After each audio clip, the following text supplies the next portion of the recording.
அது ஒரு வேலையை நம்ம ஆர்வமாக செய்கிறதுக்கு நம்ம கவனம் எல்லாம் அந்த வேலையில் இருக்கணும். அதாவது மன ஒருமைப்பாடு இருக்க வேண்டும். மன ஒருமைப்பாடு வேண்டுமானால் என்ன இருக்கணும்னா வலி, உடம்புல வலி இருக்கணும்.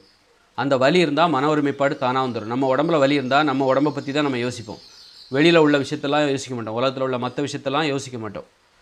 அப்போ அதற்காக தான் நம்ம என்ன பண்ணணும், மன ஒருமைப்பாடை பெற வேண்டுமென்றால் உடற்பயிற்சி செய்ய வேண்டும், உடல் உழைப்பில் ஈடுபட வேண்டும், விளையாட வேண்டும், ஆட வேண்டும்.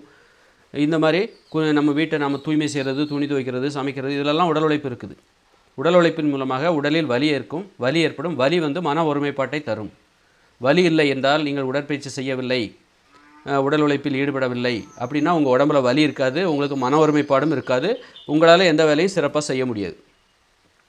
அதனால் நோயாளிகள் நல்லா சிறப்பாக வேலை செய்வாங்க. ஏன்துன்னா அவங்க உடம்புல எப்போவும் வலி இருக்கும், அவங்க உடம்பை பற்றியே தான் யோசிப்பாங்க. அதனால் அவங்ககிட்ட மன ஒருமைப்பாடு இருக்கும், அவங்களால ஒரு வேலையை சிறப்பாக செய்ய முடியும்.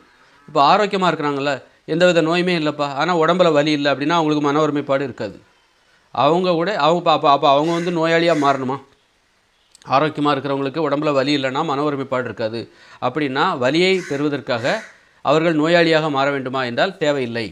ஆரோக்கியமாக வாழ்கிறவர்கள் தங்களுக்கு தேவையான மன ஒருமைப்பாட்டை பெறுவதற்கு, தங்கள் உடலில் வலியை ஏற்படுத்தி கொள்வதற்கு அவர்களுக்கு உடற்பயிற்சி, உடல் உழைப்பு, ஆடல், பாடல், விளையாட்டு, நீச்சல் அடித்து குளிப்பது, இதன் மூலம் மகிழ்ச்சியான இந்த உழைப்பின் மூலமாக உடலில் வலியை ஏற்படுத்தி மகிழ்ச்சியாக வாழ்வதற்கு தேவையான அந்த மன ஒருமைப்பாடை அவர்கள் சம்பாதிக்க முடியும்.